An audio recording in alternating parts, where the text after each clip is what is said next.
অন্নপ্রাশনের দিন ছিল, রথযাত্রা। তো আমরা বিকেলে রথ দেখতে গেছিলাম, কিন্তু গিয়ে দেখি রথ টানা শেষ।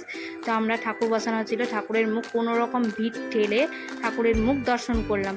কোনো রকম দর্শন করে তারপরে চলে গেলাম ফটোশ্যুট করতে। দেখো 3 যা মিলে ফটোশ্যুট করেছি, আমার মেয়েরও ফটোশ্যুট করেছি। তারপরের দিন ছিল আমার জায়ের ছেলের জন্মদিন। তো দিনের বেলা শ্যুট করতে পারিনি, তাই রাতের বেলা কোনো রকম মেয়েকে সাজিয়ে ফটোশ্যুট করছিলাম।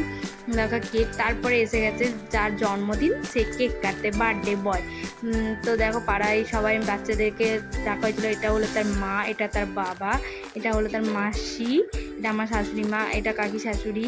আর আমাকে দেখেছো, আমি তো একটু সাজুগুজু করিনি। কেউ আমাদের সাজুগুজু করে না, যেহেতু গ্রামে তো সেই জন্য কেউ এত সাজুগুজু করে না।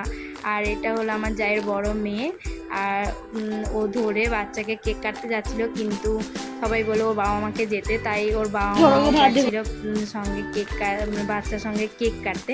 তা দেখো বাচ্চা কেক আমি সেল জ্বালিয়ে দিলাম। তো বাচ্চা হচ্ছে সব বাবুর 1 বছর বয়স, বাবু কেক কাটছে, তার বাবার হাত ধরে কেক কাটছে, এটাই মজা।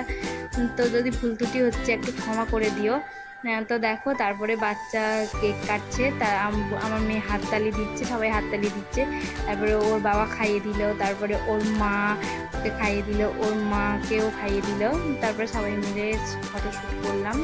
তো দেখছো সবাই মিলে, তার ভিডিওটা কেমন হয়েছে লাইক কমেন্ট